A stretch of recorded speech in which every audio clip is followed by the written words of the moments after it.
Chururururutu.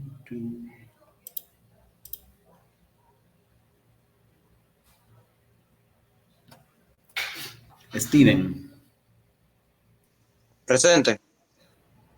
Emanuel, Presente. Willy,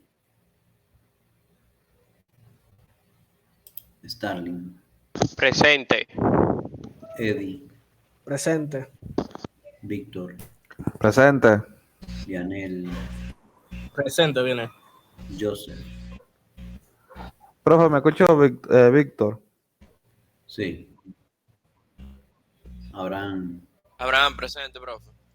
Darlene, Presente. Joel, Presente. Ruth, Presente. O'Neill, Luis Enrique, Presente, profesor. Delio, Presente, profe. Albert, Presente, profe. Manuel Ariel, Presente. César Argelis.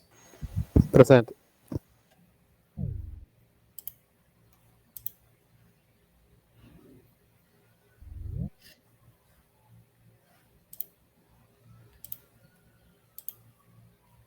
¿Se ve? Oui. Sí. Profe, usted me puso presente. Me dijeron que no se escuchaba mi micrófono. ¿Quién es yo? Steven.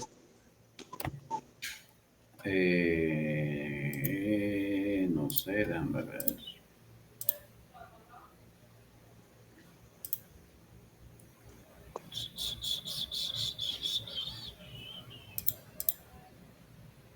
Dos días. Sí, tú estás presente. Gracias. Tengo ausente a Willy y a O'Neill. Y vea, Willy fue el que me dijo que no me escuchó. ¿Y dónde está Willy?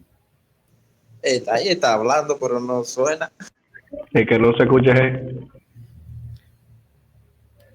Ah, Y Willy dice que es Steven que no se escuche él. tengo a O'Neill solamente. Bien, comenzamos.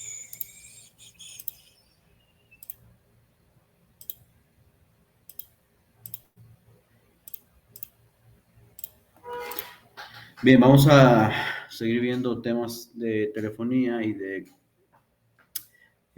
redes de transporte y de acceso de datos, más, bueno, también telefonía sobre datos. Bien, la conmutación, vamos a ver primero conmutación, la diferencia entre conmutación de circuitos y paquetes. Hablamos un poco en la clase anterior, tocamos así, de manera informal. Miren, ¿qué es conmutar, por cierto? Hay un equipo que en español se traduce conmutador. ¿Cuál es?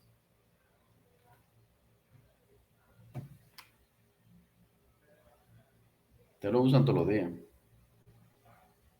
Los tic-tac. O bueno, la cosa de Sí, encender. un tic-tac es un conmutador. Ok.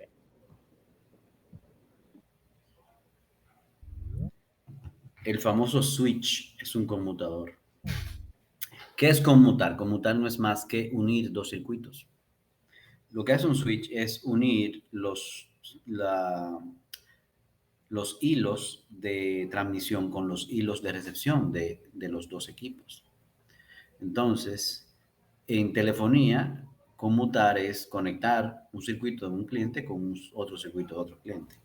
Entonces, la conmutación de circuitos no es más que esa forma física de conectar dos circuitos con recursos que son, como lo dije, físicos. O sea, tú agarras una línea física y la conectas con otra línea física. En principio, la telefonía era así. Ustedes se acuerdan, bueno, le voy a mostrar hablamos de las operadoras. Más adelante le voy a mostrar la grafiquita de eso. En principio, las llamadas se conectaban una a una mediante unas clavijas. Se conectaba el circuito de un cliente con el otro circuito del otro cliente. y lo hacía una persona, normalmente una mujer. Más o menos esa era como se hacía, o sea, se conectaban físicamente dos circuitos. Ustedes llegaron a usar llamadas con un vaso plástico y un hilo. Yo sí. Sí, sí, eso es viejo. Sí. Bueno, más o menos era eso. O sea, tú tenías dos circuitos, un teléfono conectado a otro circuito, otro teléfono conectado a otro circuito, y tú los conectabas. Esta es la gráfica, esas son, por eso de ahí viene lo de operadora, porque normalmente eran mujeres que se dedicaban a esto. Y tenían un panel con circuitos, cada operadora le asignaban como un área, que era un panel, y conectaba a los clientes cuando eran de la misma área. Yo no sé, yo supongo que en principio no se podían hacer llamadas muy lejos con otros barrios lejanos, pero luego vinieron ellas tenían unos paneles que eran como intermedios que tú lo conectabas con otros circuitos más lejanos. Y el cero se quedó siendo de operadora, porque la gente no marcaba directamente, sino que marcaba cero y después le decía con quién era que se quería comunicar. Y entonces lo comunicaban. Esta es una gráfica de esas clavijas. Bien, ¿cuál era el tema cuáles son las características, antes de decir las de ventaja? Bueno, ahí mismo van a salir la ventaja y desventaja. De hacer la computación o esa conexión de circuitos físicos, que era un enlace dedicado, o sea, ese recurso, ese circuito no podía ser usado para más nada.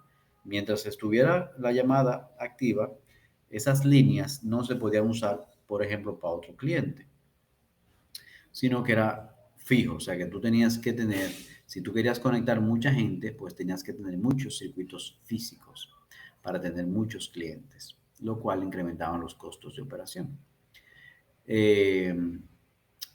Y era conveniente, por lo menos en ese momento, era conveniente para la voz porque era muy estable y el retardo era pequeño y lo más importante, fijo. Hay un tema con el retardo. Hay un fenómeno que se llama jitter, no Derek Jeter, pero jitter, como se escucha, con doble T y J, que es la variación del retardo y eso es mortal para la voz. Cuando la voz se transporta, ya sea en paquetes o por circuito, si hay una variación de retardo, no se entiende. Si hay retardo, pero el retardo es fijo, o sea, cada trama lleva el mismo retraso, pues la conversación se entiende, aunque se entienda un poquito más para atrás. O sea, si yo digo hola y hay un retardo, me van a escuchar hola un poquito más tarde de lo que debió llegar. ¿Me entienden? ¿Me siguen hasta ahí? Pero cuando los pedazos de esa conversación tienen retardos diferentes, con tiempos diferentes, entonces en vez de hola, llega y no se entiende. Porque puede ser que el primer paquete llegue último y el último llegue primero.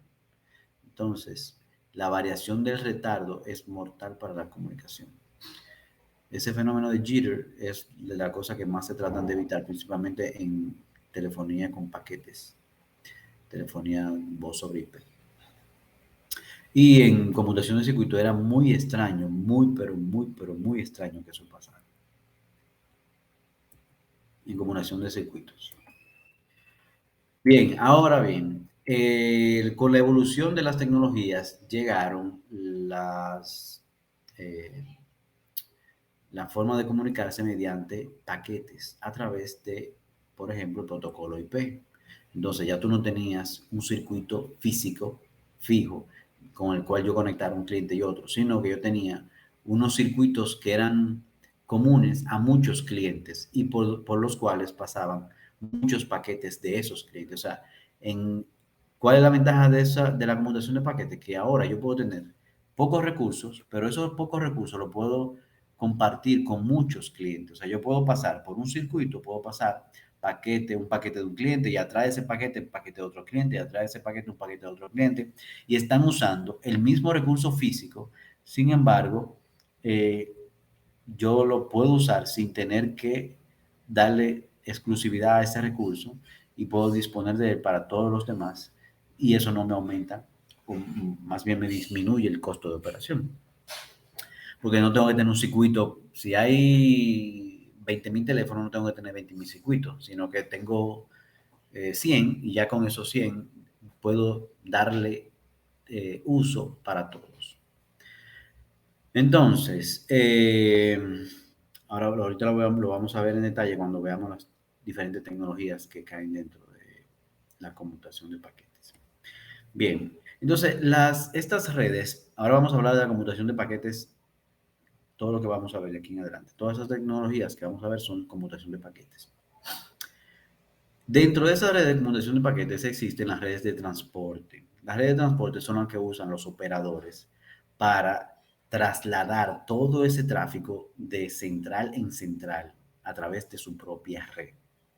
O sea, si yo quiero comunicar a una persona en Santo Domingo, quiero comunicarla con una persona de Santiago, ese tráfico yo tengo que traerlo a Santiago. Y ese camino por donde pasa ese paquete se llama redes de transporte.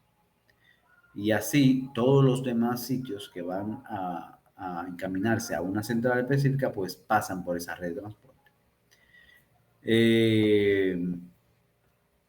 Ejemplos de red de transporte tenemos RIMA, ATM, que la vamos a ver en detalle, y Ibermic, son tecnologías españolas. En la capa física, estas redes se caracterizan por usar, por ejemplo, redes de fibra óptica como FDDI. FDDI es una tecnología de anillo de fibra, doble anillo de fibra.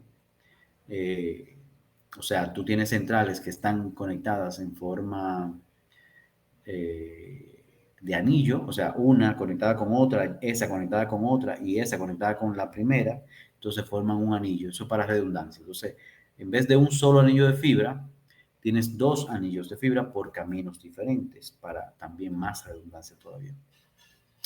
Esa tecnología que se llama DWDM es multiplexación por división de ondas o de frecuencia, o de ondas principalmente. ¿Ustedes se acuerdan de la división por división, de multiplexación por división de tiempo, multiplexación por división de frecuencias, multiplexación por división de código? Lo vimos en clase pasada. ¿Sí o no? Sí. Bien, pues esta tecnología es una tecnología de fibra. ¿Qué es lo que hace? Antiguamente, para tú conectar una fibra, tú necesitabas, o sea, para tú transportar datos por una fibra, tú necesitabas dos hilos. Cada hilo, uno era el TX y otro era el RX. O sea, tú necesitabas dos pelitos de fibra. Y tú usabas todo el pelito en una sola dirección. Con DWDM lo que tú haces es que tú puedes usar un solo hilo, un solo pelito, como le dicen en la calle, de fibra, y por ahí tú puedes pasar múltiples frecuencias diferentes, haciendo cada uno, bueno, tú creas un canal con una longitud de onda diferente, que es lo que significa DWDM, wavelength. Entonces tú lo que haces es que divide ese pelito de fibra en varios canales basados en la longitud de onda, o sea, frecuencias diferentes. SDH es una tecnología bastante usada en redes de transporte, y PDH también.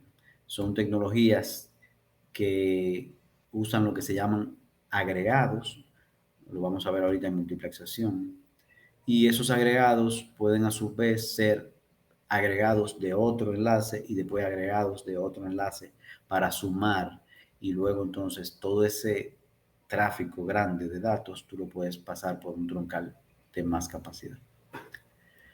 Esto es la multiplexación, que creo que también lo mencioné. Del lado el multiplexor MUX y del otro el demultiplexor MUX. Lo que consiste, como lo dije antes, es que yo tengo varias señales que son los agregados, y estos entran en el multiplexor y él los divide o los monta en una trama para que se vayan todos juntos. O sea, tú tienes un pedacito de cada señal de origen que se va en la misma trama junto con otras señales. Y el de multiplexor lo que hace es sacar cada una de las señales y mandarla para donde va. Lo que iba a decir de los agregados es que esto, yo puedo tener esto como un agregado, ¿verdad? Puedo tener enlaces ahí de 25 megabits, por ejemplo, todos estos de 25 megabits, y aquí juntarlos todos, sumarlos, y este tronco lo meto en otro multiplexor que va a tener la capacidad de la suma de esto. Por ejemplo, cada uno de esos, imagínate que aquí hay 6, son 300, entonces 300, tú tienes un enlace de 300, otro enlace de 300, otro enlace, varios de estos mismos, y lo sumas todo y lo pasas por otro multiplexor que lo va a agregar en un enlace más grande. Entonces, ese otro enlace más grande tú lo puedes volver a multiplexar en otro enlace más grande.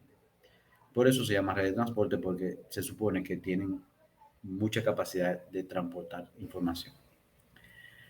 Las redes de transporte pueden usar diferentes tecnologías, o sea, los operadores pueden usar diferentes tecnologías para enlazar y crear su red de transporte entre sus nodos centrales.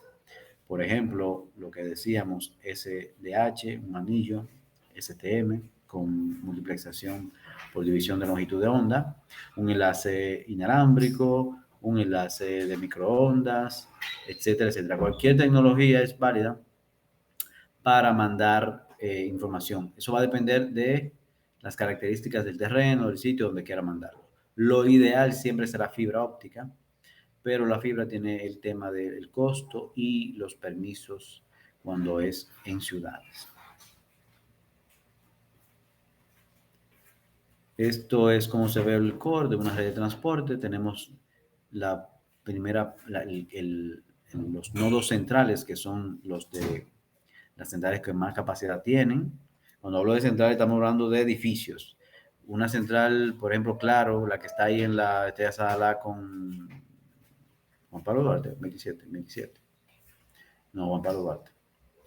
Esa sería un nodo de esto. Claro que está en Santo Domingo sería el otro nodo. Y Claro, otro, qué sé yo, Puerto Plata sería el otro nodo. Y luego de cada nodo, pues salen los diferentes sitios que van a tener como se llaman las redes de acceso para llegar hasta el cliente. Y aquí está la red de acceso. La red de acceso no es más que la que tiene contacto con el usuario final. Las tecnologías que llegan hasta la casa del usuario son llamadas redes de acceso. Ya no son las que usamos para transportar toda la data del proveedor, sino la que yo uso para de mi casa llevar esa data al proveedor. Ya el proveedor la monta en su red de transporte y la lleva hasta otro sitio, hasta la red de acceso y llega al usuario final del otro lado. ¿Se entiende?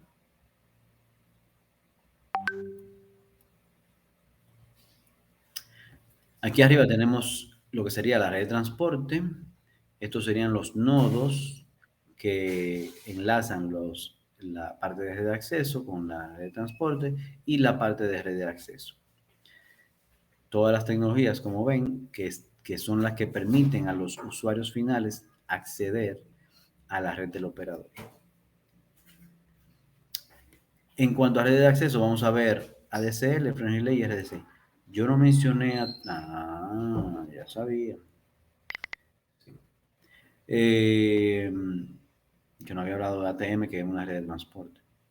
Entonces, tenemos en tecnología de red de acceso la ADSL o XDSL, que es la mamá de ADSL, Friendly Relay y RDC. En la capa física ustedes van a ver par de cobre, que es el famoso hilito de teléfono que llega a la casa, cable coaxial, fibra, FTTH significa Fiber to the Home, o sea, fibra hasta la casa, y una versión híbrida que es coaxial fibra, que es cuando el operador tiene una red de fibra, pero no llega con fibra hasta la casa, sino que saca un cable de fibra de coaxial y eso es lo que lleva a un cable módem, por ejemplo, un servicio de internet con cable módem, y te da internet con el último tramo con coaxial. ¿Quiénes tienen cable modem en su casa? Eso lo tienen, lo que tienen Altiz. Ajá.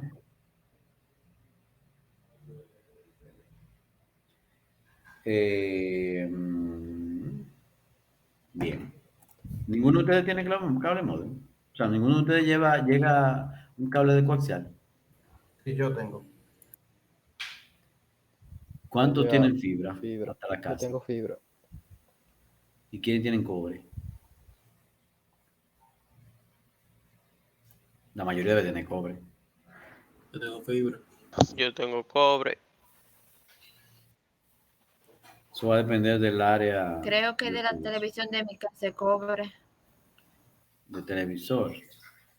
Si es televisor, posiblemente sea coaxial.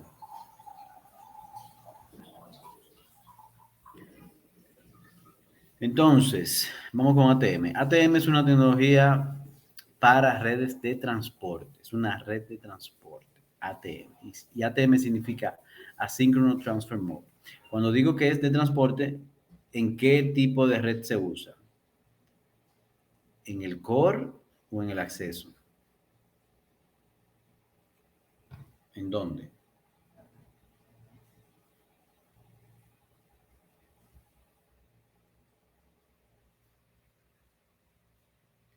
¿Quién da más? ¿Quién da más?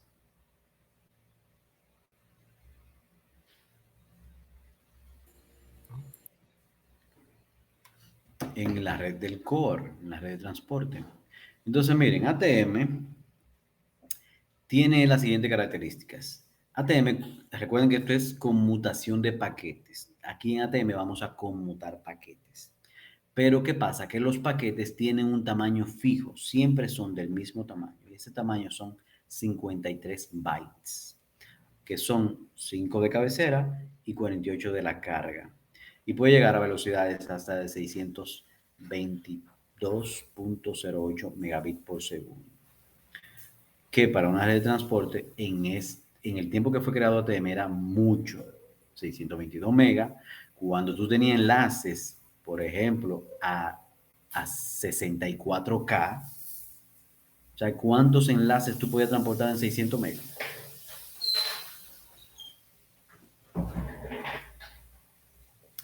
Entonces, en ATM se usa lo que se llaman circuitos virtuales y rutas virtuales. Las rutas virtuales, imagínense que las rutas son como una avenida y los circuitos virtuales son cada carril. Entonces, cada paquete de eso, cada celda, se llaman celdas, cada celda de esa va con una etiqueta que le dice cuál es el circuito virtual y cuál es la ruta virtual que el siguiente switch debe procesar para enrutar esa celda. Entonces, cambiando esas etiquetas, cambiando la ruta virtual y el circuito virtual, es que a nivel de programación, tú programas todos esos switches para que hagan llegar el paquete a su destino. Vamos a ver una grafiquita aquí. Más o menos esto. Ustedes ven el cliente, esa cliente en azul a la izquierda, que sus datos salen con la ruta virtual 19 y con el circuito virtual 27. BPI es Virtual Path Identifier, o sea, identificador de la ruta virtual, y BCI es Virtual Circuit Identifier. O sea, todos los paquetes de ella cuando salen de su casa, salen marcados con esa etiqueta. Cuando llegan al switch, en el switch dice, oh, si viene con BPI 19 y con BCI 27, eso debe ir a tal sitio. Entonces, lo va a montar en esa ruta y en ese circuito. Y cuando llega al otro switch, el otro switch dice, oh, estos, cuando viene aquí con 19 y 27 es para montarse en esta ruta otra y en este circuito otro y lo envía. Y entonces ahí se comunican, fíjense, abajo con el de, eso es Santiago de Chile con Valparaíso. Pero fíjense que le cambia el BPI y el BCI, se lo cambia y al final llega con otro BPI y otro BCI. ¿Me siguen la idea? Más o menos. Más o menos. Eso es como si yo cada switch montara, o sea, en la etiqueta dice, eh, a ver cómo le explico. Imagínate que tú tienes una empresa de envío de paquete. Entonces, el paquete, yo le voy a mandar un paquete a Darlene. Entonces, yo le pongo el nombre de Darlene y le pongo, qué sé yo, la dirección. Pero cuando ese paquete llega a esa central de envío, cuando lo leen, dice, oh, pero si va para donde Darlene, hay que ponerlo por la línea de empaquetado tal. Entonces la montan en la línea de empaquetado tal, para que entonces en esa línea, cuando llegue a otro lado, dicen, oh, pero si va para allá, entonces tienen que montarse en la otra, en la línea de empaquetado tal. Y la van montando en líneas diferentes hasta que llegue a donde Darlene. Esa es la idea. Eso es lo que hacen los switches con esas etiquetas de la BPI y la BC. Y eso todo está programado. O sea, cuando yo quiero hacer la ruta, solamente tengo que decirle a los switches, mira, móntalo aquí, móntalo aquí, móntalo aquí, y para que llegue ya. Ahora vamos con redes de acceso. Esta RDCI es una red de acceso. Lástima que en Odessa no tengamos nada de esto para hacer pruebas, pero es una tecnología bastante viejita, pero funcionaba bastante. RDCI nace de una red que se llama RDI, o Red Digital Integrada. RDCI es Red Digital de Servicios Integrados. RDI en principio era una red basada en datos, o sea, era para transportar data, principalmente acceso a Internet, RDI. ¿Qué pasa? Que se quería agregar la parte de telefonía, entonces se crea RDCI para que puedas con la misma tecnología tener tanto teléfono como dato. Entonces, ¿cómo funciona RDCI? RDCI tiene dos tipos de servicio. Uno que se llama BRI, acceso BRI, el acceso básico, y otro es el acceso primario o PRI. Entonces, en el acceso básico, tú tienes dos canales llamados canales B. B es de bidder. Y el canal D, que es el canal de señalización. Siempre que yo diga canal D, va a ser canal de señalización. Recuerden que en telefonía yo necesito siempre un canal de señalización. El canal de señalización es el que dice el timbre. Cuando suena el timbre, por ejemplo, cuando te hacen una llamada y te suena el timbre a ti en el oído, no necesariamente está sonando el timbre de aquel lado, pero el canal de señalización te trae el sonido del timbre cuando la central le dice que allá está desocupado. Y entonces allá manda un timbrazo, que es el voltaje, y de este lado te manda el sonido del timbre. Si usted llama a alguien que está al lado, justo al lado, fíjese que nunca, es muy difícil, muy, pero muy improbable, que cuando a él esté sonando, a ti te esté sonando que está sonando. No sé si me di a entender. Sí, eso, o sea, yo creo que la mayoría se ha hecho. Entonces, eso es porque ese es el canal de señalización. Todo eso que usted escucha, tono de ocupado, tono de timbre, todo eso lo lleva el canal de señalización. Entonces, cualquier comunicación telefónica siempre tiene que haber un tercer canal, que es el canal de señalización. Entonces, cuando yo digo canal D, es canal de señalización. Los canales B son los canales de datos o de voz. Y los canales B siempre, siempre, siempre serán de 64 kilobits por segundo. ¿Por qué 64 kilobits por segundo? Porque cuando usted digitaliza la voz, cuando yo agarro mi voz y la meto en una computadora digital, yo uso un procedimiento que se llama PCM que me convierte eso a un canal de 64 kilobits por segundo. Y por eso los canales B, como tienen que soportar voz y datos, se estandarizaron en 64 kilobits por segundo. Entonces, ¿qué era lo que tú tenías? Tú tenías, cuando tú adquirías el servicio básico, el servicio BRI, tú tenías dos canales que tú podías usar de varias formas. Tú podías decir, ok, con esos dos canales yo no quiero teléfono, yo lo que quiero es internet. Entonces, esos dos canales te dan 128K de internet más la parte de señalización y tú tenías entonces 144 kilobits por segundo de internet. Estamos hablando año 2000 bajito, ¿eh? Pero es importante conocer este tipo de tecnología porque eso te da amplitud en cosas, tecnologías que vinieron después. Entonces, si no, tú decías, no, yo lo que quiero son 2 números de teléfono. Entonces, con tus 2 canales B, lo que se montaban eran 2 números de teléfono, qué sé yo, 809-575-2727 y 809-575-2728. Ya, tú tenías 2 teléfonos con los 2 canales B. O tú podías tener un canal de internet para datos o otro canal para teléfono. O sea, tú puedes tener un número telefónico y 64K de internet. ¿Me entienden? Sí. De ahí la importancia de RDCI. Recuerden que RDCI lo que trata es de tener ambas tecnologías sobre la misma interfaz. O sea, yo podía tener telefonía o podía tener datos. Y con el acceso PRI yo tenía más capacidad, porque ahora en el estándar americano yo tenía 23 canales B más el canal D. ¿Qué diferencia hay con el PRI? Que los canales D en el acceso PRI son de 64K. Fíjense que la diferencia solamente es el canal D. Les dije ahorita que siempre los canales B van a ser de 64K.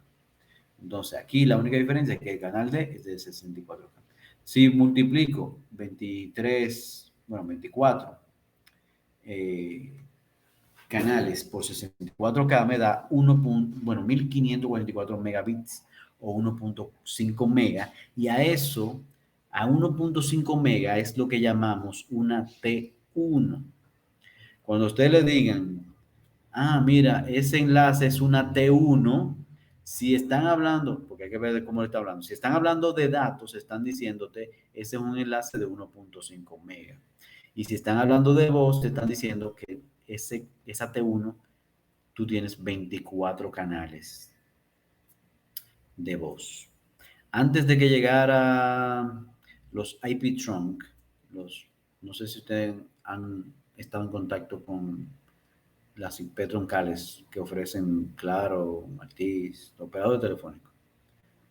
¿Han estado en contacto con una IP trunk? No. ¿Han oído hablar de eso? No. Es un enlace ZIP, o sea, para telefonía ZIP. En vez de tú tener interfaces, o sea, teléfonos analógicos, o tu central, en vez de tú comprarle una tarjeta Digium con 2 módulos FQO, pues, y que tú conectabas tu telefonito ahí, tu cable de teléfono, y ahí llegaba el número de tu casa, y tú convertías eso en una central, pues en vez de eso analógico, tú tienes un tronco ZIP, un tronco de paquetes,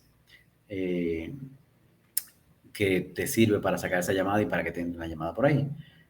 Pero antes de eso existía esto, que eran las T1 de voz, en este caso, cuando son 24 canales, 24 circuitos, o 1.5 megas cuando estamos hablando de datos.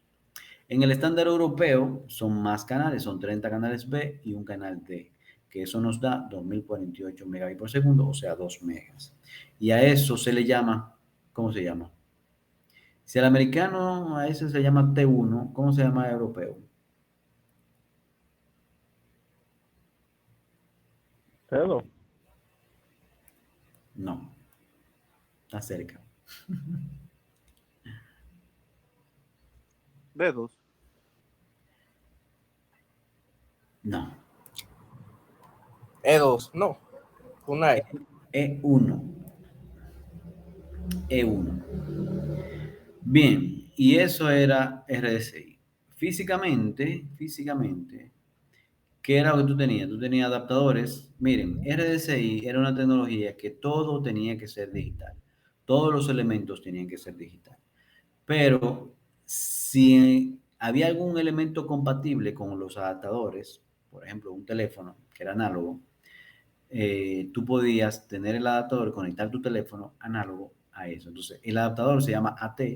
Los teléfonos que no son digitales son los T2, los teléfonos digitales son los T1, Terminal 1, que era una centralita telefónica, y Terminal 2, que es el convertidor.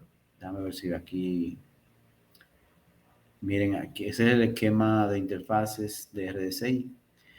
Físicamente, lo que se imagínense, un cable como si fuera de teléfono que llegaba a una cajita, esa cajita te convertía ese cablecito de dos hilos a un enlace de 4 pares, como si fuera un cable UTP, y ahí entonces tú tenías tu red RDCI y se conectaban todos tus dispositivos.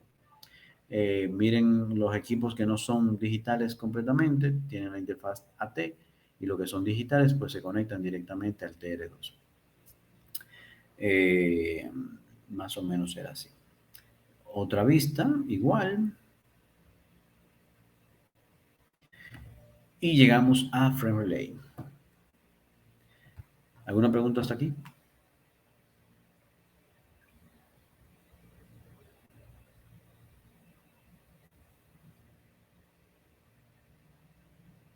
No. No. Bien, entonces.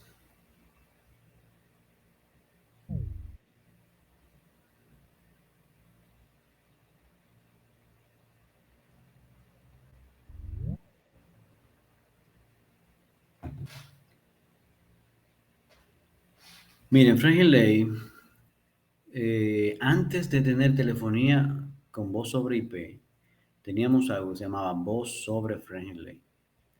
Frame Relay fue una de las tecnologías, por lo menos en este país, que más facilitaron el enlazar oficinas.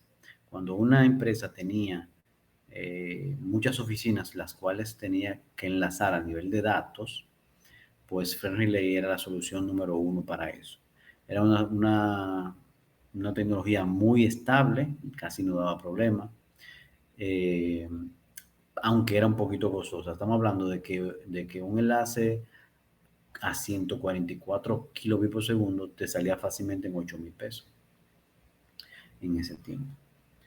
Pero era una tecnología bastante buena para enlazar oficinas y transportar data. Frame Relay está basada en una tecnología que se llama X25. También recuerden que estamos hablando de computación de paquetes. Y evoluciona porque X25 tenía un tema con los errores. El protocolo manejaba, o sea, el mismo protocolo manejaba los errores y eso lo hacía un poquito lento. En Frame Relay se quita eso del protocolo y se le deja a los extremos que trabajan con los errores y lo hace un poquito más rápido. Entonces. Y se pueden alcanzar en ese tiempo velocidades de 2 megas. Estamos hablando de cuando el internet era a 36 kilobits por segundo. Bien. Usted no se lo imagina, pero bueno. Los conceptos clave de Frame Relay: CIR, EIR, DE y DLSI. CIR es el Committed Information Rate. Lo que el operador tiene que darte cuando tú lo contratas, tiene que darte eso, truene, llueva o vente. Si yo contraté 144K, el operador tiene que darme 144K, aunque se esté cayendo su data center. El EIR es el Excess Information Rate. Es una tasa de ancho de banda adicional que se puede contratar, no es obligatorio, pero normalmente se hacía. Entonces, esa tasa es dependiendo, o sea, te iban a pasar ese tráfico dependiendo de la red. Si la red no estaba congestionada, te lo dejaba pasar, y si no, no. El D es el Discard Eligibility Bit, que es el bit que te dice si ese paquete está marcado para ser borrado o no. Yo lo voy a explicar eso ahora. Y el DLSI es el conector, el enlace lógico que uno configuraba en los routers para identificar una patica de enlaces. Imagínate tú tenías que conectar Santiago con Santo Domingo, pues en el enlace Santiago y el operador yo configuraba el DLSI y en el enlace Santo Domingo operador configuraba el otro DLSI. Podían tener el mismo nombre, el mismo número. Normalmente eso lo algunos hacían, que le ponía el mismo número para que no se perdiera y uno supiera que ese era el enlace Santo Domingo-Santiago o lo que sea. Este es un ejemplo de Friendly Lane. Se van a saber, creo que no voy a poner esa práctica que la hagan. Es una práctica muy sencilla, pero casi no tenemos tiempo ya. Donde el operador tiene su core, ahí donde dice Friendly Lane, ese es el core del operador, y tú conectas tus equipos, unos routers, normalmente router Cisco, en un enlace serial, pues tú lo conectas a los equipos y lo configura de tu lado. A nivel de capa física y capa 2 uno configuraba, capa física era el operador, capa 2 uno configuraba el DLSI, capa 3 la IP. Entonces, Friendly es capa 2. Friendly es una tecnología de capa 2, enlace de datos. Y déjame mostrarle físicamente cómo era eso. Miren, yo tenía el router acá, ese es mi router, tengo un Cisco, tengo creo que un 18 o algo. Entonces, esta tarjeta es una tarjeta serial, normal. Este es mi cable de red, este cable de consola. Entonces, en la tarjeta serial iba, es un cable B35, iba a un equipo que se llama DSU-CSU o CSU-DSU, como usted quiera llamarlo. Este equipo lo que hace es, bueno, aquí no se ve. Antes, este cable va a una tarjeta que se llamaba fractional. Esa tarjeta traía un enlace puro de 1.5 mega. Entonces, lo traía aquí y el DSU lo que hacía era que bajaba ese 1.5 y te entregaba lo que tú contrataste. Si tú contrataste 512K, pues el DSU te bajaba a 512K. Si tú contratabas 1.5 mega, pues te dejaba el 1.5 mega. Si tú contratabas 144, te dejaba 144. Y aparte también hacía la parte de sincronización de esos datos.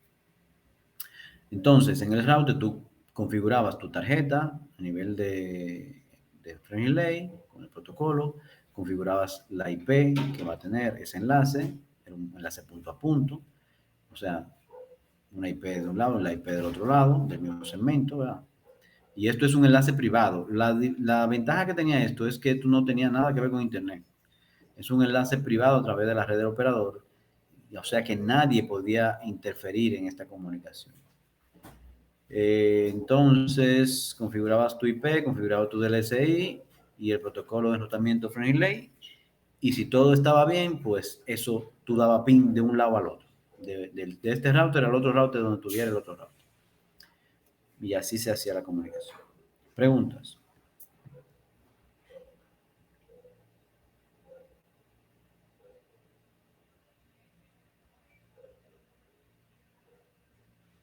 ¿No hay preguntas?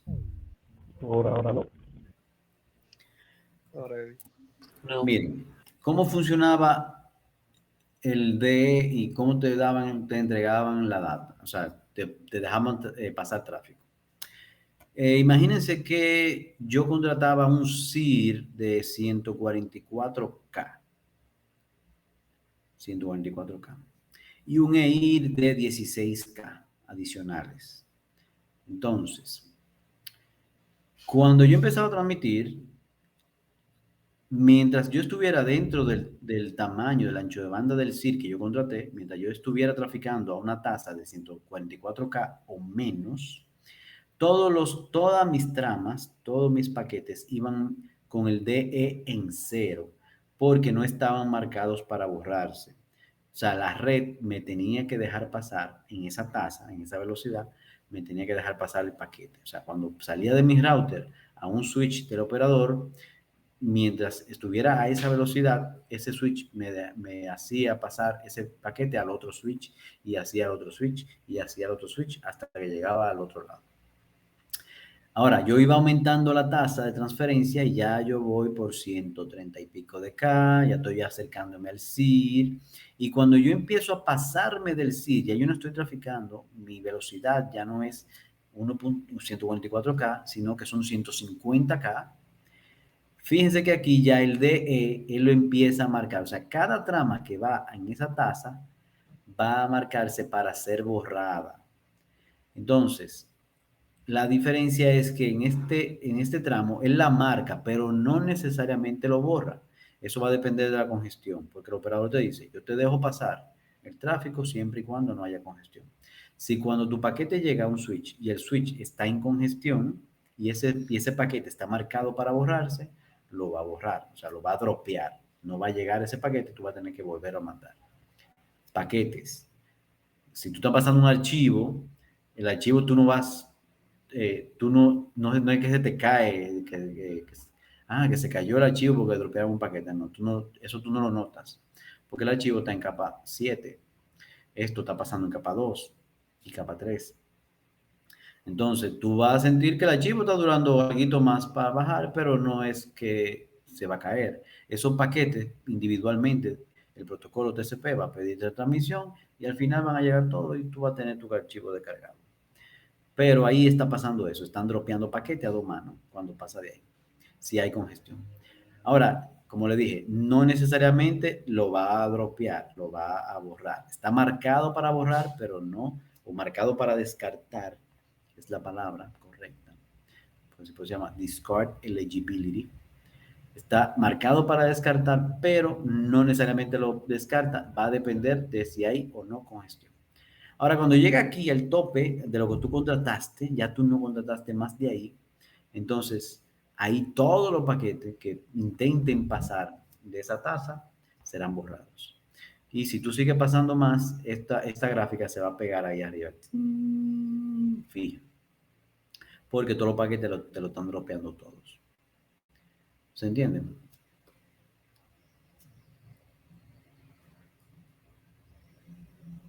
¿Sí o no? Yo voy a tener que poner una animación de eso. YouTube. ¿Qué? ¿De qué YouTube? Sí, voy a tener que poner una animación para eso, para que se entienda bien. Miren, entonces, por último tenemos ADSL. ADSL pertenece a una familia que se llama XDSL. Y DSL es Digital Subscriber Line o línea digital del abonado. Un nombre feito, pero bueno, así que se llama. Entonces, dentro de esa familia está SDSL, simétrico, HDSL, High Speed, SHDSL, IDSL, RADSL, etcétera, etcétera. Aquí los más comunes son el ADSL, el SDSL y el HDSL. Esos son los más comunes. Esa tecnología es la que, claro, le llama Internet Flash y la que antes le llamaba Altis, cuando no era Altis, Internet Turbo. Pero es ADSL por abajo. Lo otro es un nombre comercial. Entonces, ADSL, ¿cuáles son sus características? Bien, la A viene de asymmetric, o sea, es asimétrico y ya veremos por qué. Las características son, está siempre encendido, o sea, cuando tú tienes internet, el internet tú no tienes que conectarte como antes, como dial-up, que tú te conectabas a internet. Tú siempre estás conectado, always on. La tarifa es fija, no importa las películas que tú te bajes, no importa las películas que tú ves en Netflix, la tarifa siempre será la misma, vas a pagar lo mismo de internet. Antes, el internet dial-up, tú pagabas por lo que tú usabas. Si tú duraba 10 horas conectado a internet, pues tú pagabas 10 horas de internet. Si tú duraba 2 horas, pues solamente pagabas 2 horas. Pero ahora no, ahora es tarifa fija. Las velocidades son muy superiores. Tenemos la ventaja de que podemos tener voz y datos al mismo tiempo, lo cual no era posible con el internet dial-up. Y el servicio es asimétrico. Significa que voy a tener un enlace, una parte que va a ser más ancha que la otra. O sea, ¿cómo se comporta? ¿Cuál es el comportamiento normal de uso de Internet? Que lo que tú bajas es más de lo que tú subes a la red. O sea, el tráfico de la nube para ti es más grande que el tráfico de tú hacia la nube, ¿sí o no?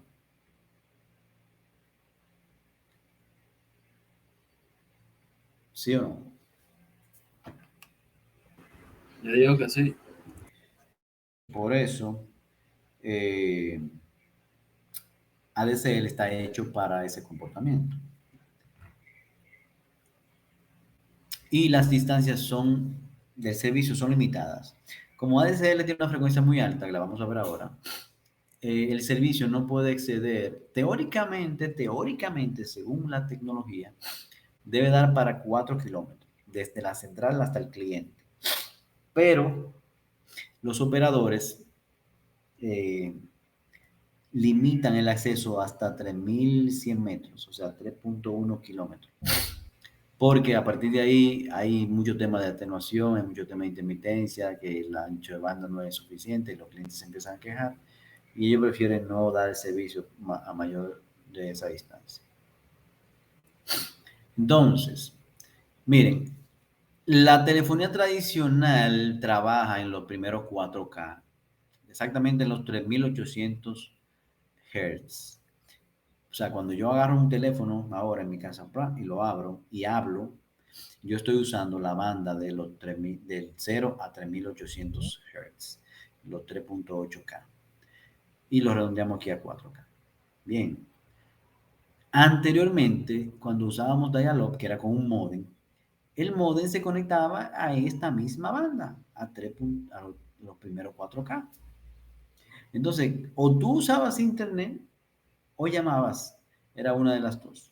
Y si tú estabas usando internet y entraba una llamada, se te caía el internet. Y si tú tenías el internet y alguien quería llamar, pues no podía llamar hasta que tú te desconectaras. Eso era un desastre. Entonces, y mucho pleito que había por eso. Entonces, ADSL resuelve eso porque ya no trabaja en los 4K, trabaja a partir de los 26 kilos, redondeando, en los 26 kilohertz. Y esta parte, por eso de ahí lo asimétrico, es lo que llamamos upstream, o sea, este es el tráfico desde el cliente hacia la red. Y este es downstream, o sea, desde la red hacia el cliente. Y fíjense que hay más ancho de banda de downstream que de upstream. De ahí viene lo de asimétrico. ¿Está claro eso?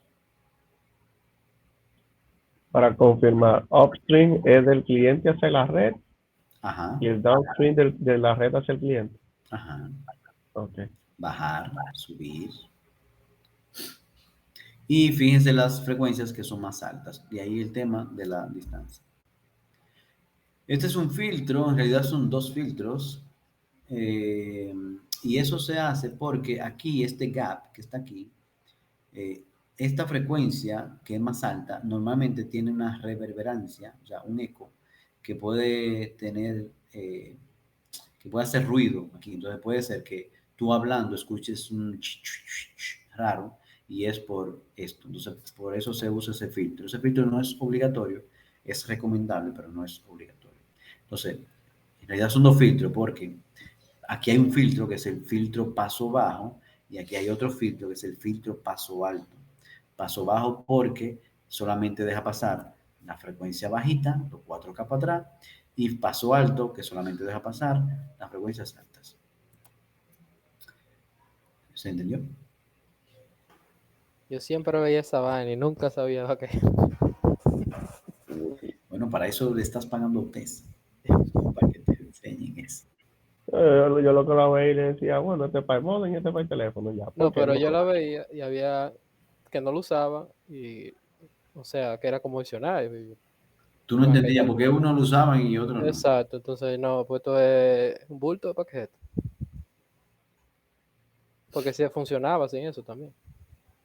Sí, lo que te digo, no es obligatorio. Entonces, por último, ya para terminar, tenemos que en la parte del usuario se le llama al enlace, o sea, el componente en ADSL, la parte del usuario se le llama A2R, A2 Remote, y en la parte del operador se le llama A2C o A2 Central.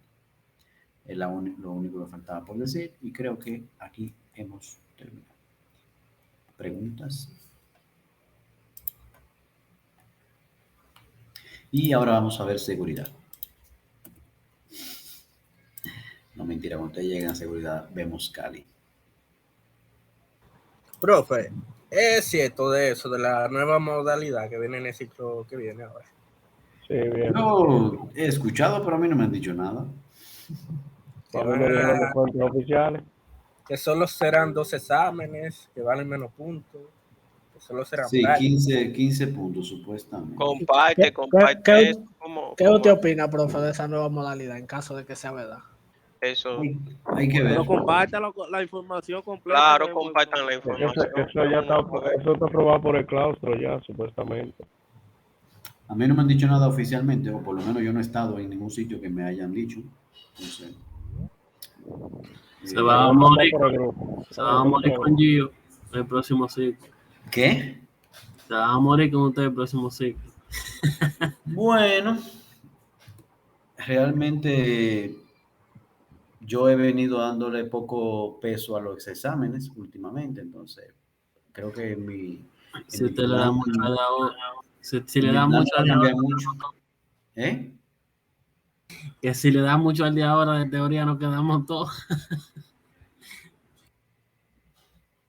Pues nada, si no hay más preguntas, see you later. Ahí se lo mandé por el grupo, profe. La información El que examen anda de la circulando. próxima semana, entonces, ¿no? Sí. Bien. Ajá. Ujú.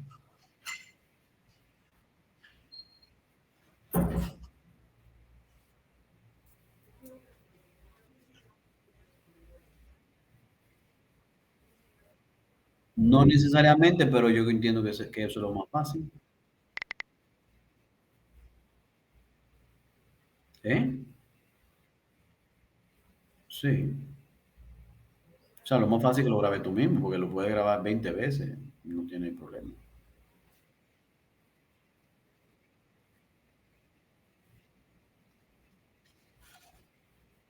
Pues,